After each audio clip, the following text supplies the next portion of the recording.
연준이 연내 금리 인하 예상 횟수를 한 차례로 줄였습니다. 애플이 장중 한때 마이크로소프트를 제치고 시총 1위를 탈환했습니다.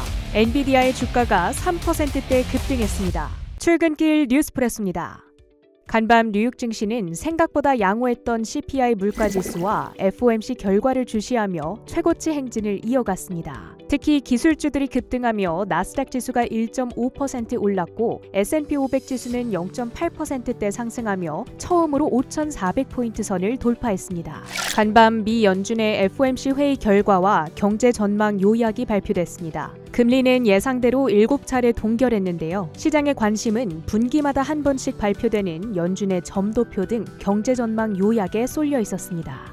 In support of these goals, the committee decided at today's meeting to maintain the target range for the federal funds rate at 5.25% to 5.5% and to continue reducing our securities holdings. If the economy evolves as expected, the median participant projects that the appropriate level of the federal funds rate will be 5.1% at the end of this year. 새롭게 발표된 점도표는 연내 한 차례 만에 금리 인하를 시사하고 있었습니다. 지난 3월 3차례에서 대폭 줄인 건데요. 다만 1분기 높은 물가 지표로 인해 시장도 인하 횟수 감소를 어느 정도 예상한 바 있어 충격이 크지는 않았습니다. 한편 시장을 안도시킨 또 하나의 포인트, 성명서에서 지난 5월과 달라진 하나의 표현이었는데요. Lack of further progress가 아닌 modest further progress, 즉 2% 물가 목표치 달성을 향한 약간의 추가 진전이 있었다는 언급이었습니다. 추가 진전이 부족하다고 표현한 5월보다 한 걸음 더 비둘기파적인 스탠스로 옮겨간 겁니다. We've stated that we do not expect it will be appropriate to reduce the target range for the federal funds rate until we have gained greater confidence that inflation is moving sustainably toward 2%. So far this year, the data have not given us that greater confidence. 이어진 기자회견에서는 어젯밤 발표된 5월 CPI 지수에 대해 파월 의장이 어떻게 판단했는지에 대한 궁금증이 쏠렸는데요. 이에 대해 파월 의장은 인플레이션 둔화에 대한 자신감을 얻는 데 긍정적으로 기여했다면서도 단 하나의 데이터만으로 인플레 성과를 판단할 수는 없다. 앞으로 수개월간 인플레 진전을 가리키는 데이터들이 지속 확인될 시 금리를 내릴 수 있다고 답변했습니다.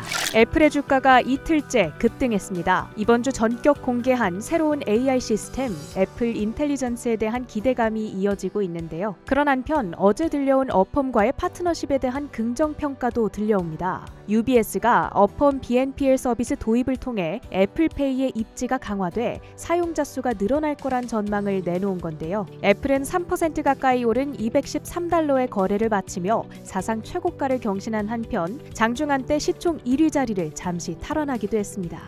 전일 실적을 발표한 오라클 13% 급등으로 기술 섹터 상승을 견인했습니다. 4분기 실적이 실망스러웠음에도 구글, 오픈 AI와 클라우드 계약을 발표한 점이 주가를 끌어올린 건데요. 오라클은 올해 말 자사의 데이터베이스 서비스를 구글 클라우드와 통합해 제공하는 서비스를 출시한다고 밝혔습니다. 뱅크 오브 아메리카가 TSMC에 대한 목표가를 높여 잡았습니다. 대표 고객사인 애플이 AI 사업을 강화함에 따라 수혜가 예상된다는 평가인데요. 반도체주들에 대한 투심이 전반적으로 살아나며 엔비디아와 퀄컴, 마이크론 등이 일제히 급등했습니다.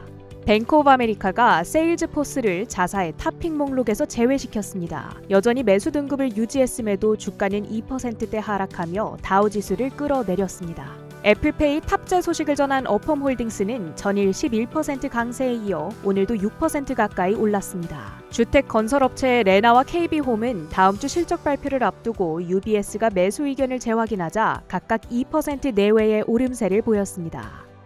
출근길 뉴스프레소, 주목할 만한 헤드라인도 살펴보시죠.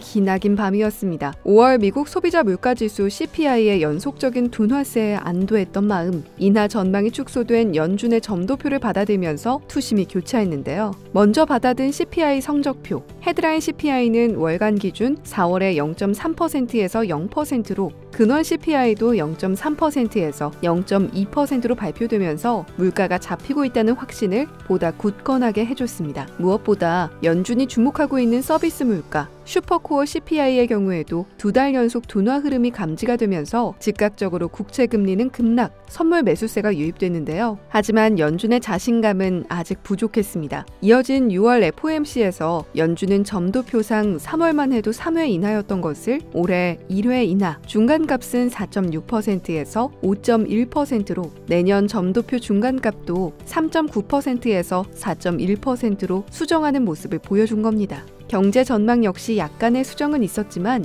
여전히 탄탄한 고용시장과 미국 경제 상황에 대한 인식이 크게 바뀌진 않았죠. 파월 의장은 점도표는 점도표일 뿐이라고 강조했지만 장기 중립금리가 2번 연속 상향 조정되면서 금리 인하 사이클에 본격 진입한 이후에도 그 속도가 예상보다 느릴 수 있다는 점을 재차 강조한 셈인데요. 그럼에도 내년에는 기존 3차례 인하에서 4차례 인하를 바라보는 점도표를 받아들었다는 점에서 이전과 같은 충격으로 이어지진 않았습니다. 애플이 역사를 다시 쓰고 있습니다. 좀채 연간 주가 수익률에서 플러스 전환을 하지 못하며 M7 금쪽이었던 애플이 AI 로드맵 공개 이후 가파른 상승세를 만들어가는 중인데요. 애플 주가는 장중 한때 5% 넘게 오르며 마이크로소프트의 시총을 1,000억 달러 규모로 넘어섰습니다. 이후 애플의 주가가 하락해 다시 2위로 내려앉았지만 애플의 다음 스텝에 연일 기대감이 깃들고 있는데요. 무서운 상승세 탓에 랠리 사이사이 물음표가 깃들던 AI 모멘텀도 여전히 살아있습니다. 엔비디아를 이어 AI 모멘텀 기대주로 아이비들의 격한 사랑을 받고 있는 브로드컴. 실적 발표에서 컨센서스를 5억 달러가량 상회한 매출과 연간 가이던스로 시간외에서 13% 넘는 상승세를 시현하고 있습니다.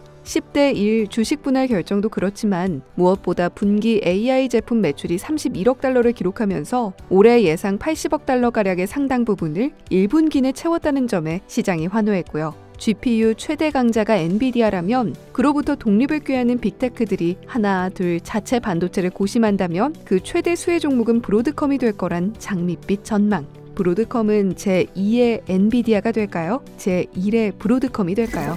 연준의 올해 금리 인하 전망 축소에도 유가가 3일째 오름세입니다. WTI 원유 선물 0.77% 오른 78.5달러에 거래를 마쳤습니다. FOMC 이후 하락하던 가상자산은 낙폭을 회복하며 비트코인 오전 7시 현재 68,400달러 선에서 금, 은, 구리도 동반 상승, 금 2,320달러 선에서 움직이고 있습니다. 러셀 2000, 나스닥 100, 필라델피아 반도체 지수 각 1.62%, 1.34%, 2.9% 상승했습니다. 지금까지 뉴욕 증시 마감 상황 출근길 뉴스프레소 전해드렸습니다.